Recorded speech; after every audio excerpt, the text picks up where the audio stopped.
Welcome to the INFOWARS Nightly News. I'm David Knight. It's Monday, August 8th, 2016. Here are top stories.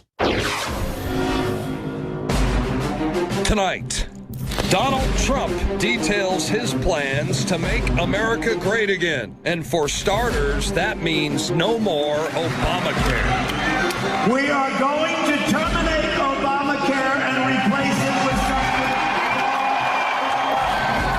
Meanwhile, the mainstream media continues to pretend that there is nothing wrong with Hillary Clinton's health. That's been...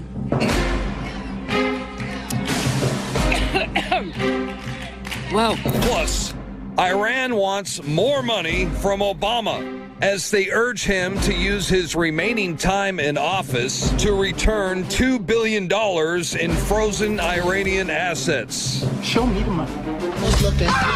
All that plus much more up next on the INFOWARS Nightly News. Friday, we had a new jobs report from the government, and everybody in the mainstream media and Wall Street said it looked pretty good. However, today, our guest on the radio show, Michael Snyder, pointed out how it's not as good as you may think. He said, why the jobs report is not nearly as strong as you're being told. Although there are 7.8 million Americans that are considered to be officially unemployed, reality is they're ignoring about 94% of the people who are unemployed. Here's how that works out. You have an adjusted number and you have an unadjusted number. You know, it was back in the Bill Clinton administration that they got pretty smart and said, we're going to not count people who have been out of work for a certain amount of time. We're going to redefine what unemployed means. But the people who are really looking at the economy, people like private analysts who are working for various corporations, really do understand what's going on. They know what the real numbers are. We're going to look at some other metrics that tell us that the economy is not doing as well as these phony numbers from the Obama administration.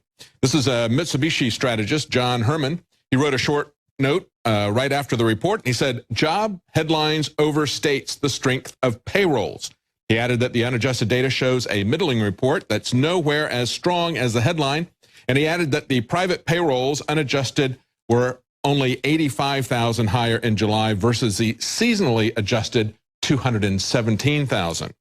In his view, the government applied a, quote, very benign seasonal adjustment factor upon private payrolls to transform a soft private payroll gain into a strong gain. In other words, not anything to be worried about. It's very benign when they go in and fudge the numbers and say they've got nearly 3 times as many new jobs as they did before because they do a seasonal adjustment. So they adjust the unemployment numbers for people that are no longer looking for work because they've been out a certain amount of time. And then they do a seasonal adjustment to make the number of new jobs look better. They point out in this article from Michael Snyder, over the past several years, since 2001, as a matter of fact, we have seen a very troubling trend. And if you look at this chart, what you'll see is the fact that we had the massive drop-off in jobs, and that happened with the crash back in 2008, 2009. And you see that it has gradually come back, but only partially. And what he points out is that in every recession that we had before 2001, what would happen is you would not only get back to the level that you were before the recession, but usually you would go much higher than you had been before. It would actually recover and go beyond where it had been until the next time you had a downturn. What we're seeing now is that as we have these recessions, we're only recovering about 30% of where we had been before. We're not even getting back to where we had been at that point. Another metric that shows us what's going on, of course, is the oil business. Now, we have seen today talk that OPEC's current president says that the oil cartel will hold informal side meetings in late September. This is a report from New American. This is code, they say, for higher prices for crude oil so that those member states can pay for their welfare states without continuing to drain their currency reserves. Well, they hope they can do that. The reality is that demand is down. There's been a gas war, quite literally. I remember back when I was a child, there used to be gas wars where filling stations on various corners one of them would drop their price and then the other one would drop theirs and they would see who could go the lowest. That's what we've been seeing on an international level. We have seen the Saudis and OPEC in general try to drive out the new means of domestic production here in America through fracking. And they're not winning. And what we've seen with a massive decline in the wholesale price of oil is because they have continued to produce at these higher levels. Rather than cutting production, they continued to produce in the face of declining demand. Declining demand in oil tells us that the global economy is not doing well. Now they're saying that they've had enough, essentially. They're throwing in the towel. And we saw this reported about a week or so ago from the Telegraph. They say Texas shale oil has fought Saudi Arabia to a standstill.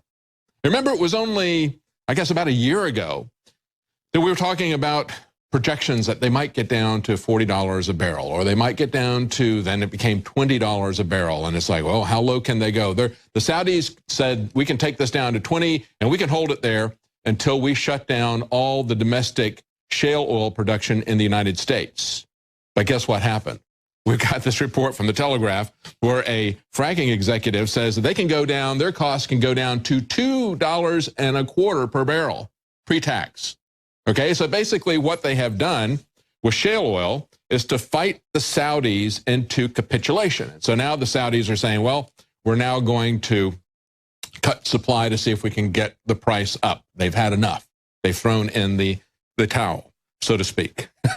We'll see what happens. But the bottom line is that we see from these metrics that we're not seeing a recovering economy here in America. We're not seeing a recovering economy globally. We have seen the stock market that has been stimulated artificially, and we've seen other things that are being done like rigged job reports because they don't want people to get a sense that the economy is not doing well. Are people that stupid? Can they not figure out what's really going on in the economy? Remember when Bill Clinton ran, they said it's the economy, stupid. Focus on the economy.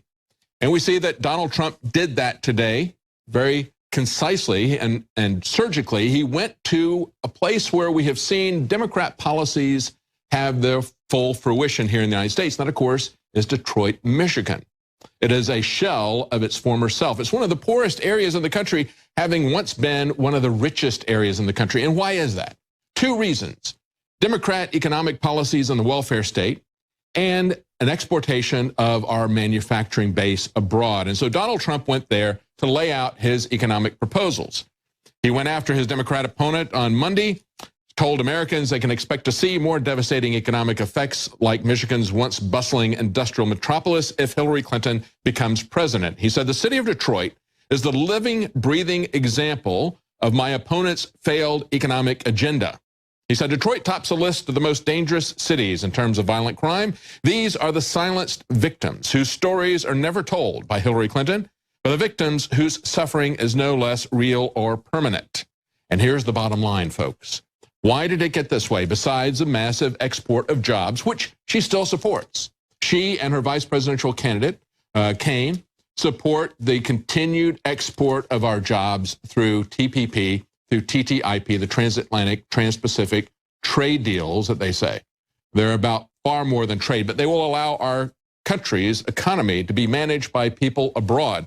But here's the bottom line that Donald Trump gets to. He said the one common feature of every Hillary Clinton idea is that it punishes you for working and for doing business in the United States. Every policy she has tilts the playing field toward other countries at our expense.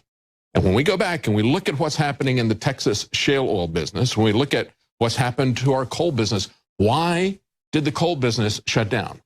We've talked many times about how you could have, there are completely clean coal burning plants that don't emit any carbon dioxide, if that's your concern.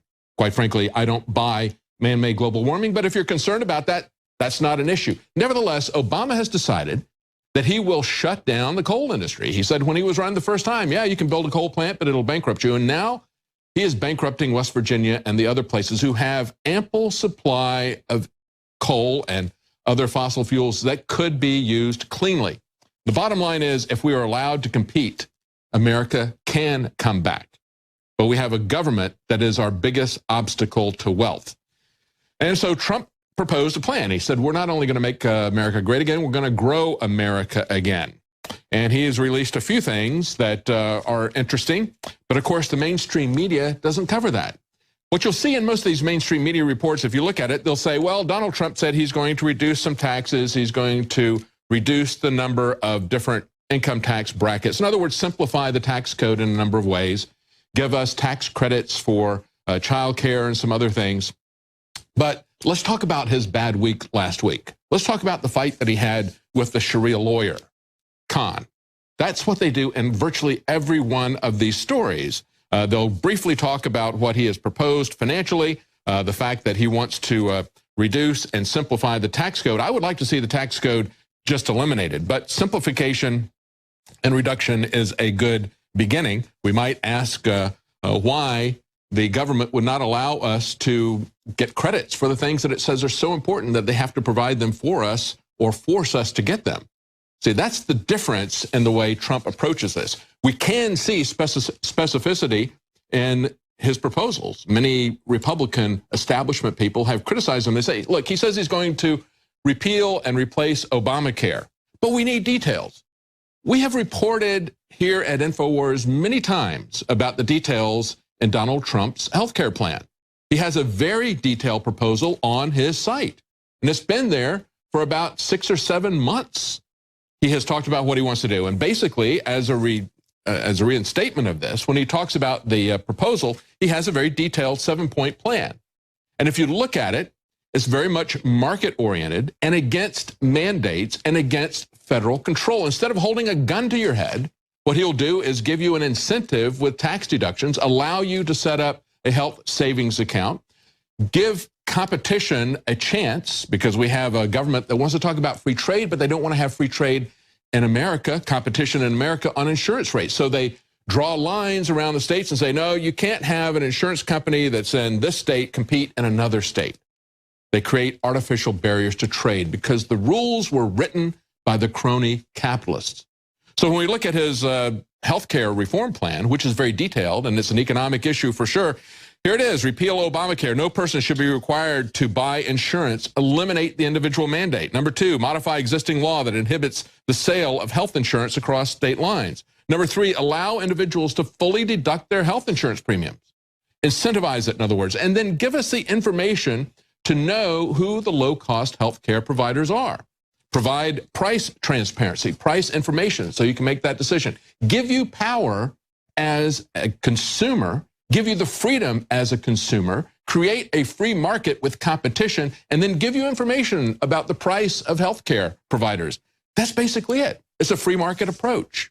And so if you want to know the specificity about it, he hasn't talked about it a lot in his speeches, but it's there on his website. It's a very market-oriented approach. Now, the other thing that we've been seeing him criticized for, of course, is the idea that his policies are somehow more militaristic than our own governments. He has spoken out, however, about the fact that we have created the hotspots that are now in the world, both with Russia and the Ukraine, as well as in Syria. Now, even the mainstream media is calling this a proxy war, what's happening in Syria. It's a proxy war, they say, between the United States and between Russia. Here's what antiwar.com says. They say U.S. officials and analysts have been warning that Syria's civil war could quickly devolve into a proxy war between Russia and the United States. But to hear them talk lately, the proxy war has been going on for some time already, and they don't like America's chances. And they point out, so who are the sides on this proxy war? Okay, think about this. This is a proxy war. So that means that the U.S. and Russia have forces that are fighting there rather than fighting each other. But it's truly a war between America and Russia being fought with these proxies. So who's our proxy? Okay, on the Russian side, they have Syria's president, the government that was already in existence. You know, like the government that we took down in Libya and then created an arms bazaar for Al-Qaeda and others? Well, what's going on in Syria? They say the primary targets of Russia and Syria have been Al-Qaeda's al-Nusra Front and ISIS, okay? So those are the guys who are on our side. Al-Qaeda, al-Nusra, and ISIS. Those are our proxies. On the other side, Russia has the dictator in Syria. Not a good guy, but certainly not Al-Qaeda or ISIS. They say in the very simplistic version, Assad is stronger, and that would be bad. And so the CIA wants to send more missiles to rebels to change that. But in reality, they say, however, Assad's gains are coming predominantly against ISIS, meaning effectively the U.S. sees ISIS's losses as America's losses in this proxy war, precisely. Because as we've pointed out many times, we are the ones who have been arming ISIS. We created ISIS, just like we created Al-Qaeda by creating the Mujahideen in another proxy war in Afghanistan. Now, the New York Times itself calls it a proxy war. Their headline, military success in Syria gives Putin the upper hand in a U.S. proxy war. That's precisely what antiwar.com was talking about. We have a proxy war. Who is losing? ISIS is losing to Russia. So that's bad because ISIS are our guys, right? That's what they're pointing out here. They say the rebel offensive, and that's what they call it, the rebel offensive, was aided by powerful tank-destroying missiles supplied by the CIA and Saudi Arabia. And these are CIA-backed rebel forces, they say. CIA-backed rebel forces are, again, Al-Qaeda, Al-Nusra, and ISIS. Those are the people that we're backing. Those are the people that the CIA is backing. They say for the first time since Afghanistan in the 1980s, the Russian military for the past year has been in direct combat with rebel forces trained and supplied by the CIA. And again, that was the Mujahideen, which became Al-Qaeda. And we have a guy from the Woodrow Wilson Center saying Russia has won the proxy war, at least for now. Another person from the Obama administration says, well, actually, Obama himself says, I'm not confident we can trust Russians or Vladimir Putin. Whenever we're trying to broker any kind of deal with an individual like that or a country like that, you have to go in there with some kind of skepticism. Well, that would be a good idea. Maybe he should apply that same logic when he is dealing with Iran.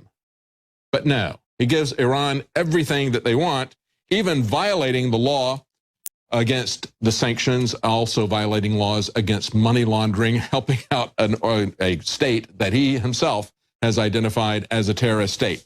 Finally, we see that ISIS has captured U.S. weapons and equipment in Afghanistan. Yet again, we see ISIS showing photographs of weapons that they have captured along with a soldier's ID. Meanwhile, the Pentagon says, nah, didn't happen. That's the standard story that we see over and over again. Stay with us. We'll be right back. We're going to take a look at the Black Hat Conference. We've heard a lot of talk from Obama and France's President Hollande saying that Donald Trump is unfit. Of course, they're talking about the fact they don't agree with him. But there's also questions about Hillary Clinton's fitness. Her fitness to be entrusted with national security secrets has been demonstrated to not be there. Joining us now is Leanne McAdoo to talk about Hillary Clinton's physical unfitness. Right. Well, David, that's absolutely correct. Now, we saw how the word racism was weaponized during President Obama's tenure. So now we're starting to see the word sexism being used to silence any critics of Hillary Clinton. And so we're seeing a lot of these stories rolling out to just support how this is the time of the female and we've got to stop sexual harassment in the workplace. All of this in an effort to just really bring to the fore these issues, you know, women's rights and things, just like we saw with the racial tensions that have been fomenting in the country. Oh, yeah, and like we saw with Khizr Khan, you cannot criticize this guy because he's a Muslim and he's a Gold Star family. And it's like, well, if he interjects himself into politics and he has something to say about this, and if we vet him, you know, we find out that he's an advocate for Sharia law. But you can't say that. That's politically incorrect. And you can't criticize Hillary Clinton's policies or her criminal actions because she's a woman. Right, or you are going to be called out as the sexist that you are. So Obama comes out last week saying that Trump is unfit, he's woefully unprepared to be president. This is while he is there promoting Hillary Clinton, okay, who has been on the wrong side of everything, okay? She supported the Iraq war up until about 2014. She didn't listen to her policy advisors there on Libya. She flip-flopped on her gay marriage ruling just a couple years ago. She was a Goldwater girl during the civil rights era. So she was on the wrong side of the civil rights movement, okay? So this is someone who has proven herself time and time again to be unfit, not to mention that she has put the national security at risk with her private server. More on that later. But now they're already starting to say, how dare you say that Hillary Clinton is physically unfit for the presidency? There was a photograph that surfaced over the weekend. This had been taken a few months back in February or January, and it was, you know, all over conservative media showing Hillary Clinton having to be helped up some stairs. And of course, this should be putting Hillary Clinton's health at the front of the 2016 campaign, but people are saying that you're sexist if you're doing that. Cokie Roberts came out this weekend on ABC's This Week saying, you know, Trump calling her unhinged is just code word for we shouldn't elect a woman. So they're already saying, like, you can't even question her mental fitness or her physical fitness, but it's not sexist. Let's look back. They make the same statements about Donald Trump. They question his political fitness, his mental fitness to be in office, but it's okay because of partisan politics is really what's going on. There's actually a petition going around demanding that Trump undergo a mental health test. And, you know, so you have these media outlets kind of jokingly saying, well, we're going to go ahead and support this petition. So they want Trump to undergo mental health fitness, but not someone who has proven herself to have to flip-flop on so many major things that have completely devastated the Middle East, for one. But back in 2008, they were questioning John McCain's health, okay? So in May of 2008, John McCain's doctors give him a clean bill of health. But months later, every month after that, McCain's age and past health problems could be an issue in the presidential race. McCain faces questions on age, health. Questions linger about McCain's prognosis after skin cancer. So he was diagnosed with skin cancer, which if you're going to have a skin cancer, you might as well get skin cancer. Yeah, it's not going to affect your judgment anyway whatsoever. Yeah. Not like a massive strike Blood on the head. clot, okay? So he had gotten skin cancer in 2000. Wow. Of which they cut it out. He was fine, you know, good for him. It wasn't recurring.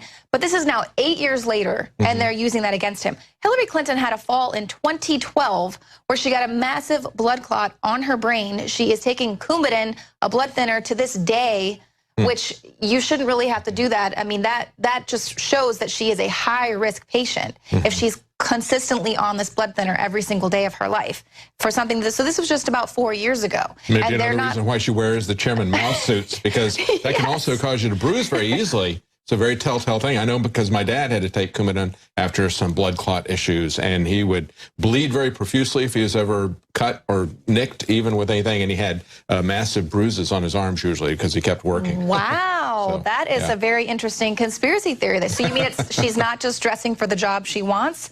Yeah. All right. Well, that or it's the grampers that she's wearing. I don't know. Yeah. I don't well, know, and this is, you know, the same outfit that she was going to blame on that really long bathroom break that she took during the debate. You know, women take longer to use the bathroom or whatever, but I guess it's just all the buttons that she's got to do on that Chairman Mao suit. But of course, people are saying, no, there was some underlying health issues. She gets very dizzy when she gives a long speech. But CNN bashes these as conspiratorial questions about her health. So it's okay to ask about people's health when they're of a certain age and they're going to be put into the most powerful position on the planet, but and not these are two of the oldest people that we will have elected to the presidency. Exactly. Okay? They're essentially the same age as Reagan. Yeah, she's only 2 years younger than John McCain was when he was being questioned about his health and you know, will he make it through his first term? So CNN is attempting to dismiss these questions, asserting that these photos show her being helped up the stairs, that she was just struggling because she had just slipped and fell. And then, so this is CNN's Brian Stelter saying, you know, that how dare Matt Drudge do this? He's taking this photo out of context. But he doesn't go on to explain how someone slipping as they're walking up the stairs could be evidence of them having an issue walking. I remember when they did this with Gerald Ford. I remember when Saturday Night Live did it. They totally destroyed the man because he slipped on some plain steps at the time and because of a golfing accident.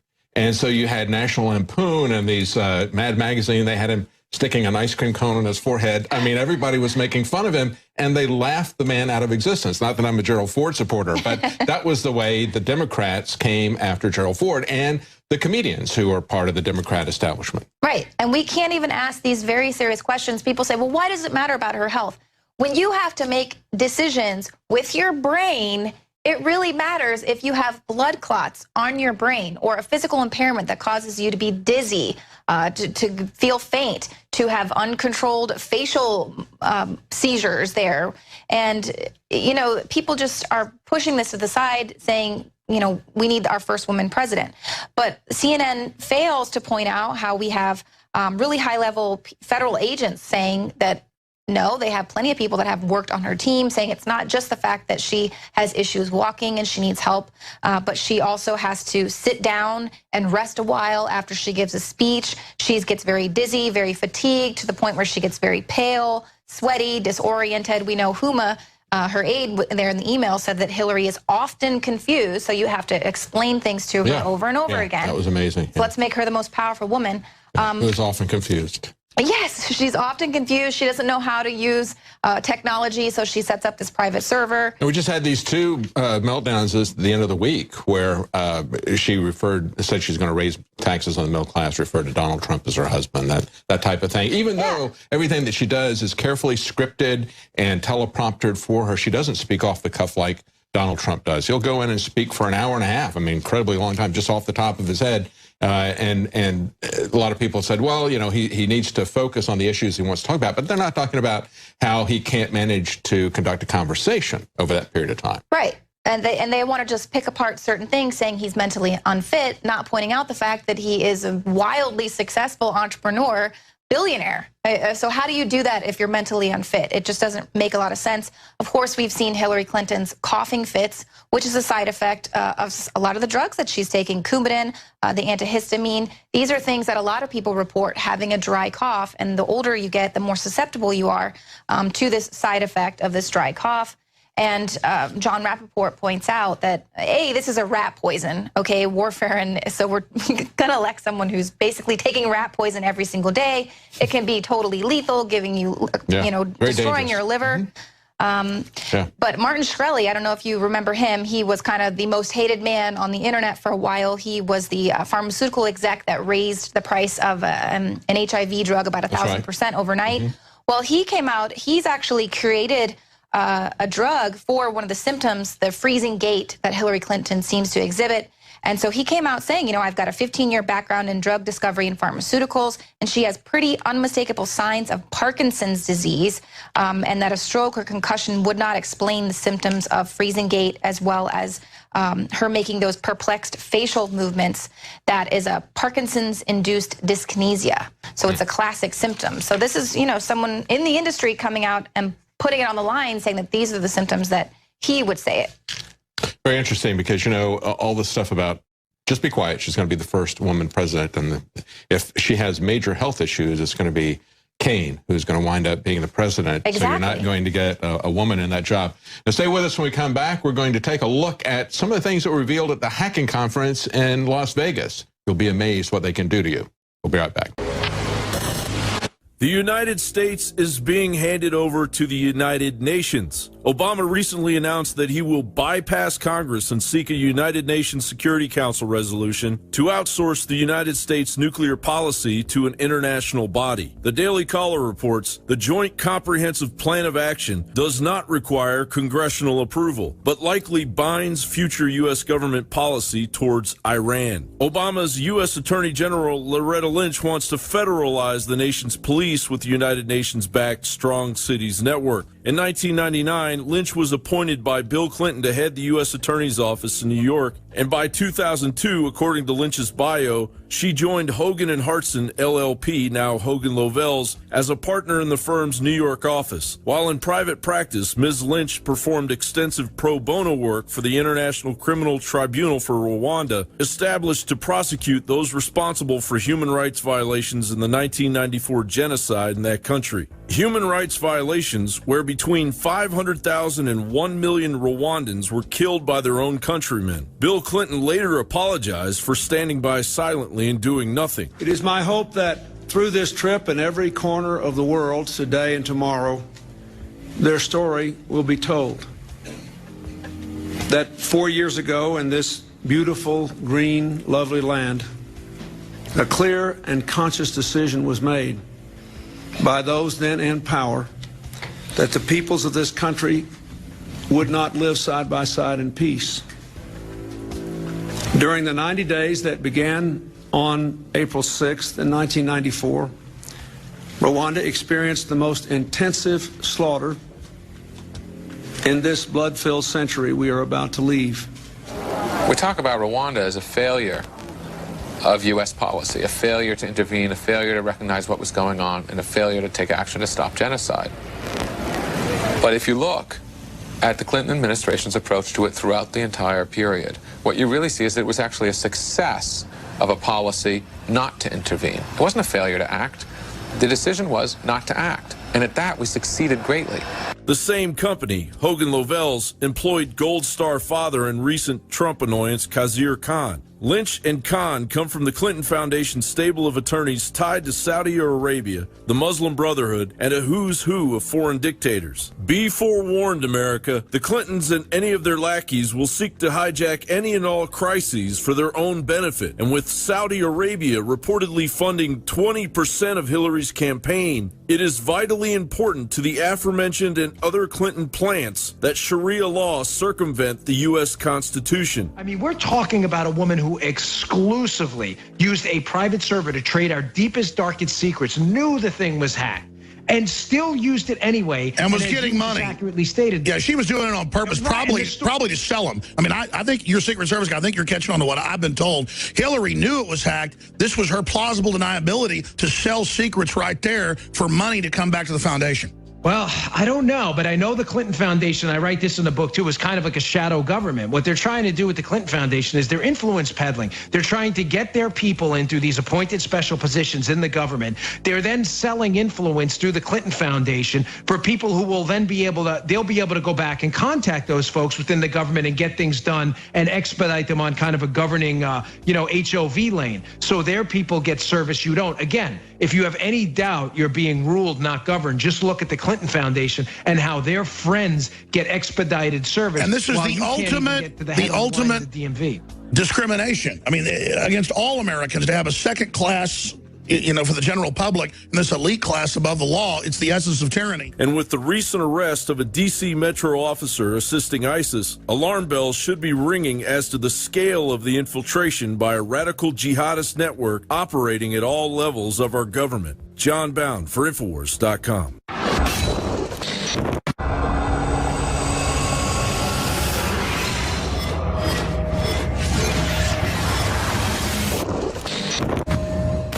Now, Paul Nealon is a Wisconsin executive, entrepreneur, and inventor.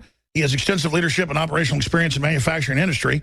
Boy, he needs more lawyers, as well as a record of restoring jobs in the American economy. Mr. Nealon is challenging the Speaker of the United States Representatives, that's Paul Ryan, in Wisconsin's first congressional district Republican primary election, August 9th. So that's coming up here, boom, tomorrow. Mr. Nealon serves as Senior Vice President of Operations for his company that leads the industry in water filtration. We were just talking about that. And disinfection technologies, or civilization, I would say. Since 2013, Mr. Nealon has served as an advisory board member of Operation Homefront, a Wisconsin nonprofit organization with strong record of bringing direct financial assistance to the families of active duty service members. Paul Nealon, NEHLEN.com. Everybody should get behind him just to put more heat. We already brought down the Rhino, who, of course, was installed by Newt Gingrich. And that was the former Speaker, Boehner, or Crybaby. And then now we have Paul Ryan, who I guess is a handsome guy, Mr. Blue Eyes. But, at the end of the day, a lot of people, well, I mean, I know Paul Nealon's story is interesting. I don't want to get it wrong. I remember hearing about it. The reason he started running against him was he was tired of being betrayed. Is that accurate, Mr. Nealon? That's absolutely accurate. Thanks for having me on, Alex. I believed Paul Ryan's shtick. He absolutely is. He's the head of the snake. Let's make no mistake about it. He absolutely is the most open borders, anti-worker, pro-Wall Street member of Congress on either side of the aisle. And he is the head of the snake, and we're going to take him off. We are going to cut the head off the snake because he absolutely has no moral qualms at all about shipping our jobs over to China. He is completely beholden to Wall Street, and we just don't pay well enough here in Wisconsin's first district. He gets paid a lot better by big corporations, big corporations that do the bidding of maybe 1,000 families in this country that enrich themselves over the destruction of America. Sure, well, they fence the money too, but a lot of the money is foreign. Look at Hillary's foundation. Get back to yourself and why you decided to go after this guy, because they've been selling him for a decade on conservative talk radio as this little angel of conservatism, but when you get into his actual votes, he's the opposite of that.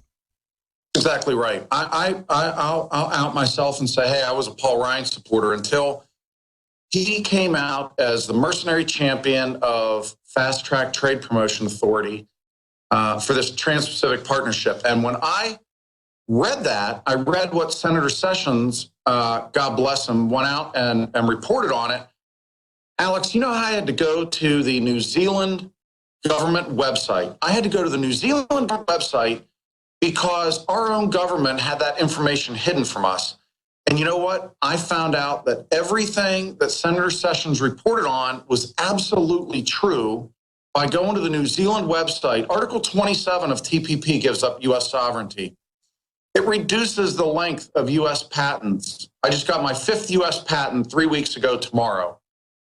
It gives H-1Bs and H-2Bs. We won't even be talking about H-1Bs and H-2Bs because foreign companies will be able to bring all the workers they want to this United States. Won't even be the United States anymore. It'll be the United States of Asia.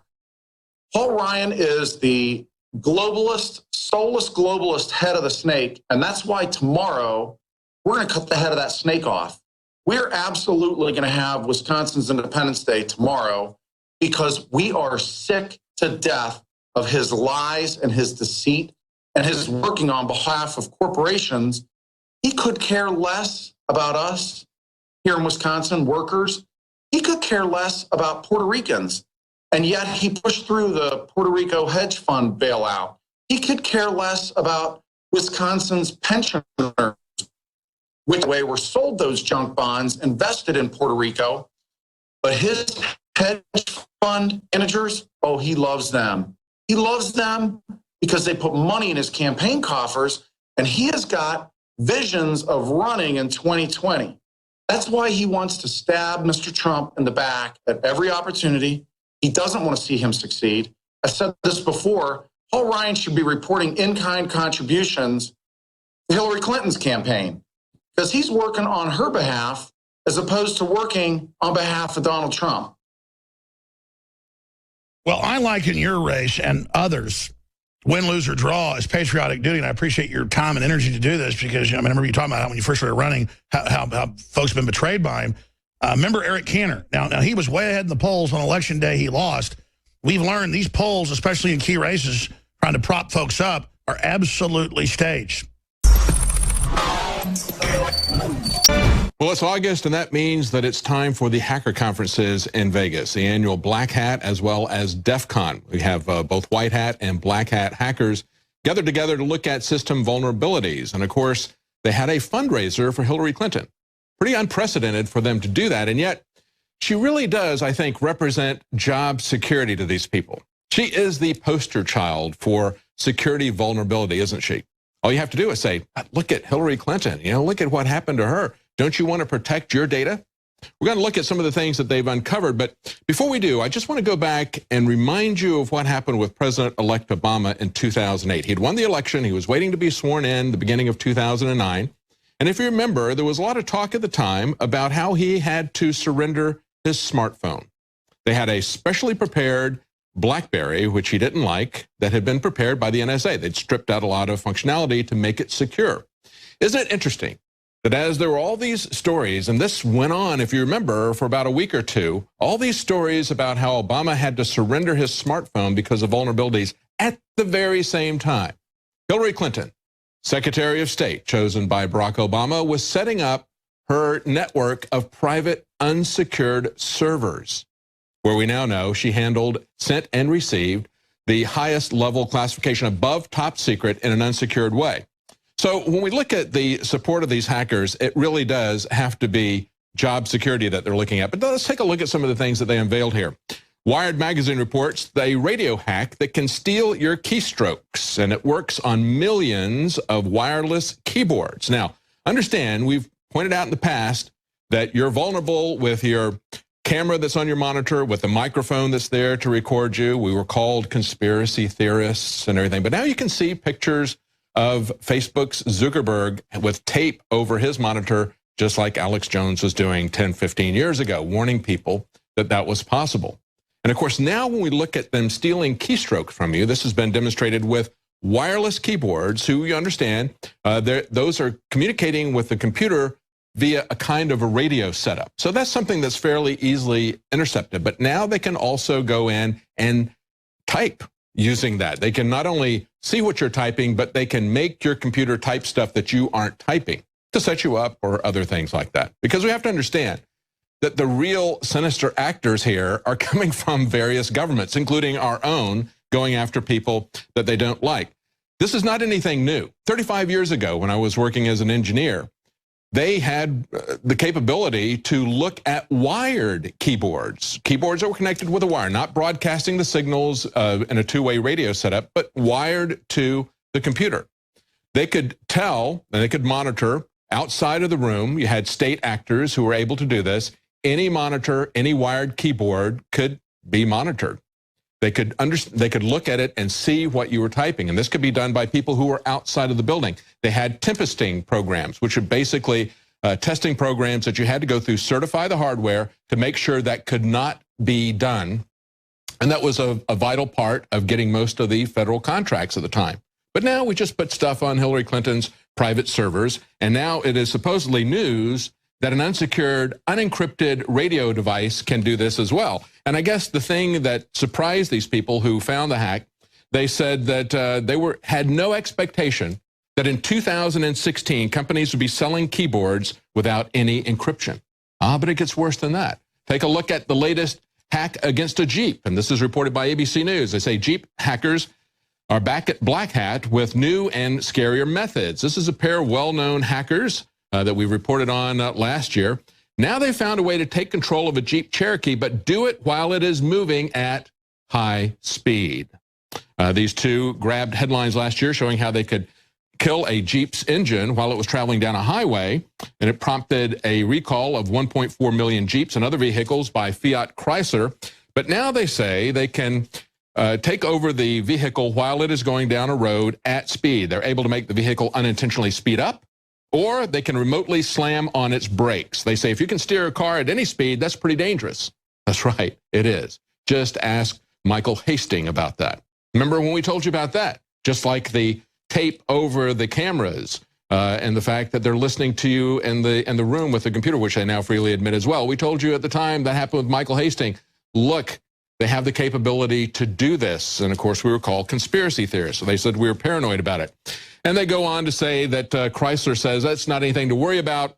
We don't think that most people are going to be trying to do this. So they're just not going to make it secure because they don't think most people will be willing to do that. Look, here's the issue. Not only can the government assassinate people and make it look like an accident, any individual could do that to somebody else as well. It's very easy to do it. But it's not just hacking. Understand that with these systems, as complicated as they are, a software bug, a software failure could do the same thing that a malevolent hacker would do. Take a look at Tesla's Model S. This is another hack that they did, this time to Tesla's Model S autopilot. Researchers have used off-the-shelf tools to trick the autopilot sensors on a Tesla Model S, demonstrating that it is simple to blind the car so that it doesn't see obstacles in the path. You know, kind of like a white truck that pulls in front of you when you're going 9 miles over the speed limit, and you've entrusted it all to the car to drive you through and it doesn't see it at all. Look, we've also seen a startling admission from Google when they took out the patent for their Google self-driving cars. They took out a patent and said, we're going to work on a device that can recognize turn signals and brake lights because they don't currently do that. But understand the mode of vulnerability here on the Tesla Model S. They say it's not time to worry about rampant carnage, though, says Tesla and the researchers, because we won't see any crashes caused by signal tampering anytime soon. Okay, fine. If you believe that, then just get in your car and turn the driving over to it. Now, they point out that this is very easily done because the autopilot relies on millimeter wave radar, ultrasonic sensors, and forward-looking cameras, all of which measure echoes of signals that are reflected back by the obstacles. And consider how complicated this system is. Jamming attacks can prevent ultrasonic sensors from detecting objects. Okay, spoofing attacks can manipulate the sensor measurements and so forth and so on. You can even have acoustic cancellations. What will happen when they update your software for your car, like they update the software for your phone?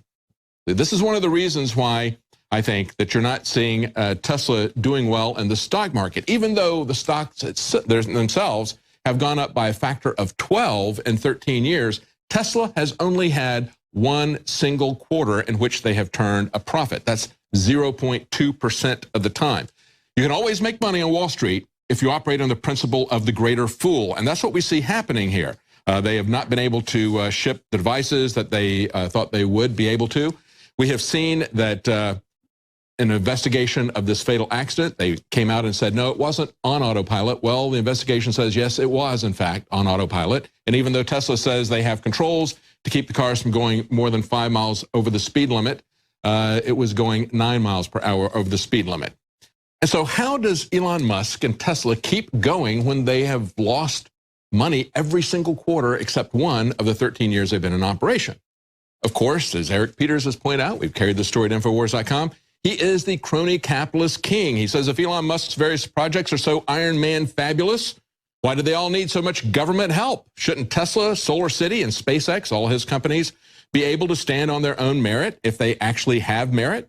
Remember that they got $1.3 billion in crony capitalist incentives from the state of Nevada. They also got $15 million from the state of California, because they're going to provide jobs. Oh, really?